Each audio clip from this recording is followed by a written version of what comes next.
ঘুমাইছেন মনে হয়, জিন্দা আছেন তো? 21 বছর একজনও তকবিরুল্লাহ ছুটে নাই। উঠছে স্টিমারে, যাবে অনেক দূরে, মনে করছিল আসরের নামাজটা জামাতের সাথে যাইয়া নাইমা পড়তে পারবো, দেখে রাস্তায় সূর্য অস্ত চলে যাইতেছে, আসরের নামাজের টাইম চলে যায়।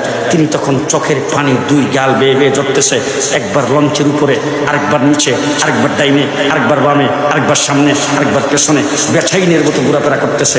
হঠাৎ করে স্টিমারের যিনি চালক, তার নজর পড়ছে মুরব্বী এরকম ঘুরে কেন, ডাইখা কাছে আনছে, জিজ্ঞেস করেছেন, হুজুর ঘটনা কি?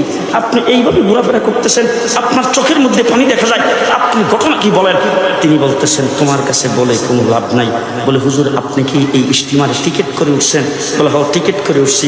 তাইলে আপনি যদি টিকিট করে থাকেন, তাইলে আপনি আমার কাছে বন্দী হয়েছেন, আপনার কোনো সমস্যা দেখার দায়িত্ব আমার, আপনার কোনো অসুবিধা হইলে সেটা দেখার দায়িত্ব আমার, সমাধান করার দায়িত্ব আমার।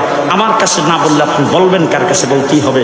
তখন রশিদ আহমদ গঙ্গোহী চোখের পানি ছেড়ে বলছেন, 21 বছর পর্যন্ত তাকবীরুল কাজা করি নাই, আজকে তোমার ইস্তেমারে উঠার কারণে আমার আসরের নামাজ কাজা হয়ে যাচ্ছে।